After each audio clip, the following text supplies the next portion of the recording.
તમને બધાને વચન આપ્યું હતું કે જો દિલ્હીમાં સોનિયાબેનની સરકાર બનશે, ડોક્ટર મનમોહન સિંહજી પ્રધાનમંત્રી બનશે તો 1 કરોડ જવાનિયાઓને રોજગાર આપશે.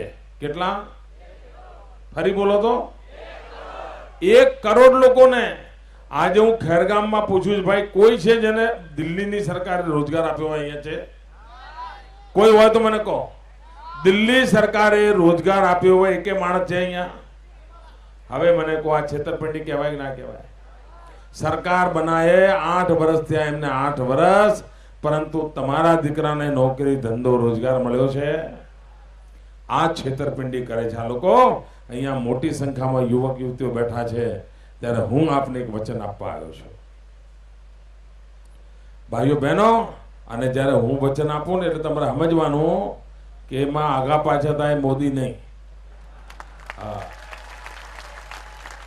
ના થાય તો સામે ના પાડું કે આ ભાઈ મારાથી નહીં થાય, પણ એકવાર હા પાડું તો એડી ચોટીનું જોર લાગીને આકાશ પાતાળ એક કરીને પણ કરીને રહેતો હોઉં છું. મારા ગુજરાતનો કોઈ પણ જવાનીઓ, કોઈ પણ યુવતી,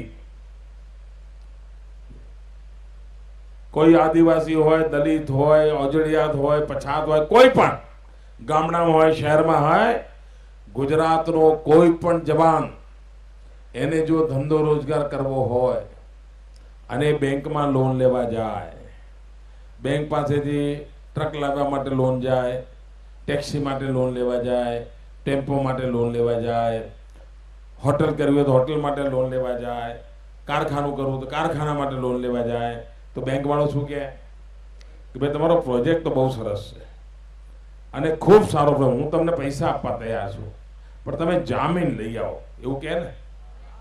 પછી શું થાય મને કહો? સાચી વાત કરજો. પછી શું થાય? પેલા છોકરાને કે જાવ જામીન લઈ આવો, પેલો એના કાકા પાસે જાય. કાકા પાસે બંગલો હોય, ગાડી હોય, ખેતર હોય, પૈસા હોય, અને કાકાને કે કાકા મારા 50 લાખની લોન મંજૂર થઈ છે, તમે મારા જામીન થાવ ને. કાકા શું કે? સગા કાકા શું કે મને કહો ભાઈ, સાચું બોલી જાઓ. ના પાડે ને? ના પાડે ને?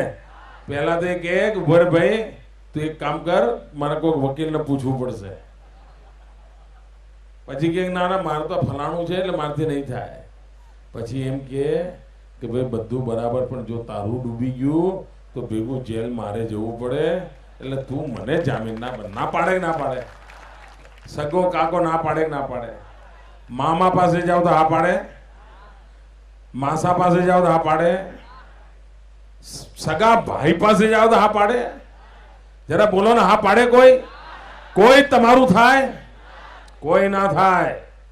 હવે મને કોઈ જામીન ના મળે તો લોન મળે, લોન ના મળે તો ધંધો થાય, પછી જવાનીઓ શું કરે? બધું હોય બિચારા પાસે, હિંમત હોય, આવડત હોય, બધું હોય, શું થાય? તો ભાઈઓ બહેનો, એનો ઉપાય મેં શોધી કાઢ્યો છે.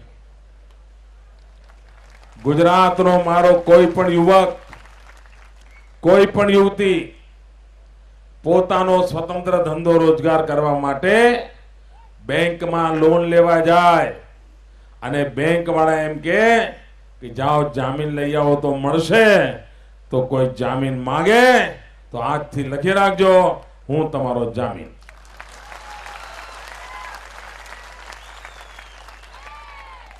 ગાંધીનગરની મારી સરકાર ગુજરાતના યુવક યુવતીઓ માટે જામીન થવા તૈયાર છે. મારા ગુજરાતના યુવક યુવતીઓને બેંકની લોન મળે, એ ધંધો રોજગાર કરે. હવે આ નિર્ણય હિંમત વાળો નિર્ણય છે. આમાં હિંમત વાળા નિર્ણય બધા મારા નસીબમાં લખાયેલા. આ હિંમત વાળો નિર્ણય મેં કર્યો છે, પણ ભાઈઓ બહેનો, આ નિર્ણય મેં એટલા માટે નથી કર્યો કે મારે ત્યાં રૂપિયા ઉછાળા મારે છે. આ નિર્ણય મેં એટલા માટે કર્યો છે કે મને મારા ગુજરાતના જુવાનિયા ઉપર ભરોસો છે. મને વિશ્વાસ છે કે બેંકમાંથી એને પૈસા મળશે, એ પાઈ ચૂકતે કરી દેશે, એવો મને વિશ્વાસ છે. આ મારી આટલી બધી બહેનો આજે અહીં આવી છે. આખો ખેરગામના ઇતિહાસમાં પુરુષો કરતા વધારે બહેનો છે આજે કાર્યક્રમમાં. અમસ્તાય મને આ માતાઓનું જ આશીર્વાદ મળેલા છો. મારું રક્ષા કવચ આ મારી માતાઓ જ છે બધી. આટલી સંખ્યામાં બહેનો આવી છે. ગુજરાતની અંદર 2 લાખ જેટલા સખી મંડળો આ બહેનો ચલાવે છે. 25 લાખ જેટલી ગરીબ બહેનોની મેમ્બર છે. કોઈ મહિને રૂપિયો બચાવે છે, કોઈ 10 રૂપિયા બચાવે છે, કોઈ રોજનો રૂપિયો બચાવે છે અને બચત કરે છે. અને જે લોકો 6 મહિના બરાબર બચત કરીને કારોબાર ચલાવે એમને હું બેંકમાંથી લોન આપીને ગેરંટી કરું છું. ભાઈઓ બહેનો, મારે આજે આનંદ સાથે કહેવું છે કે ગુજરાતની સખી મંડળની બહેનો પાસે અત્યારે 2000 કરોડ રૂપિયા આપણા પાયા છે. 2000 કરોડ આ નાની રકમ નથી. અને મારો અનુભવ કહું કે પૈસા જમા કરવાના હોય એના કરતા એક દાડો વહેલા જઈને જમા કરી આવે છે. અને 100 રૂપિયા જમા કરવાના હોય તો ક્યારેય 99 રૂપિયા આપતા નથી. 100 પૂરા આપે છે. એક પાઈ ડૂબી નથી આજ સુધી. ગયા 5 વર્ષથી આ કામ હું કરું છું. મારી બહેનોએ એક કાણી પાઈ ડૂબાડી નથી. કોઈ બેંકનું દેવું નથી થવા દીધું. બધા જ લોકો કામ બરાબર ચલાવે છે અને 2000 કરોડ રૂપિયાનો વહીવટ કરે છે. જો મારા ગુજરાતની બહેનો પર મેં ભરોસો કર્યો અને 2000 કરોડ રૂપિયાનું કામ કર્યું તો હવે મારે મારા ગુજરાતના જવાનીઓ ઉપર ભરોસો કરવો છે અને લાખો કરોડો રૂપિયા એમના હાથ માટે કામ લગાવવા. અને મારી બહેનોને પણ હું કહું છું, અત્યારે ભલે 2000 કરોડે પહોંચ્યો છું, પણ જેવી આ ચૂંટણી પતી નથી કે મારે આ આંકડો 5000 કરોડ સુધી લઈ જવો છે. 5000 કરોડ ગરીબ આદિવાસીઓના બહેનોના હાથમાં 5000 કરોડ રૂપિયા મારે આપવા છે. ભાઈઓ બહેનો, આ કોંગ્રેસે 100 દિવસમાં મોંઘવારી હટાવીશું એવું વચન આપ્યું હતું. જરા જોરથી બોલો. આપ્યું હતું. શું થયું? મોંઘવારી હટી? મોંઘવારી ઘટી? ઉપરથી મોંઘવારી? અરે મોંઘવારી વધી એટલું જ નહીં, આ તો કેવા તમને મૂર્ખ બનાવે છે. તમને મૂર્ખ બનાવે છે કે ફરફરિયા વેચીને તમને ઘર આપીશું એવું કહે છે ને. મોંમાં પાણી છૂટ્યું છે ને બહેનો બધાને. હાલ લો ઘર મળી જશે. આ તમને બોલતા હતા શું ઘર આપીશું, ગેસનો બાટલો પડાવી લીધો. ના ના, ગેસનો બાટલો પડાવી લીધો આ લોકોએ. આવા લોકોના પર ભરોસો કરાય? આવા લોકો પર ભરોસો કરાય? ભાઈઓ બહેનો, દેશ ડૂબી રહ્યો છે. આપણે ગુજરાત ડૂબવા નથી દેવું. દિલ્હી દેશને બરબાદ કર્યું છે, આપણે ગુજરાતને બરબાદ નથી કરવા દેવું. દેશ લૂંટાણો છે, આપણે ગુજરાત લૂંટાવા નથી દેવું. આનો આ ખેરગામની સભામાં સંકલ્પ થાય. ભાઈઓ બહેનો, ઇતિહાસની અંદર ઝાંસીની રાણીનું વર્ણન આવે છે. સાંભળ્યું છે ને નામ ઝાંસીની રાણી?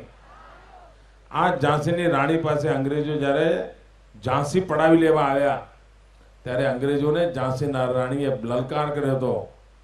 હાથમાં તલવાર લીધી હતી, પોતાના છોકરાને પીઠ પર બાંધી દીધું અને અંગ્રેજોને લલકાર કર્યો હતો, મેરી ઝાંસી નહીં દૂંગી. આવું કહ્યું હતું ને? યા શું કહ્યું હતું? મેરી ઝાંસી નહીં દૂંગી. શું કહ્યું હતું? ભાઈઓ બહેનો, સમય પાકી ગયો છે. આ જે લોકો દિલ્હીને લૂંટી રહ્યા છે, જે લોકો દિલ્હીને બરબાદ કરી રહ્યા છે, એમને આપણે પડકાર કરીને કહેવું પડશે કે હમારા ગુજરાત નહીં દેંગે. હું એક સૂત્ર બોલાવું છું, તમે બોલશો? હું કહીશ નહીં દેંગે, નહીં દેંગે. તમે કહેજો હમારા ગુજરાત નહીં દેંગે. નહીં દેંગે, નહીં દેંગે. બે મુઠ્ઠી ઉપર કરીને પૂરી તાકાતથી બોલો. નહીં દેંગે, નહીં દેંગે. નહીં દેંગે, નહીં દેંગે. नहीं देंगे, नहीं देंगे. नहीं देंगे, नहीं देंगे. नहीं देंगे, नहीं देंगे. भ्रष्टाचारियों को नहीं देंगे, नहीं देंगे. लुटेरों को नहीं देंगे, नहीं देंगे. बेईमानों को नहीं देंगे, नहीं देंगे. नहीं देंगे, नहीं देंगे. ભારત માતા કે ભારત માતા કે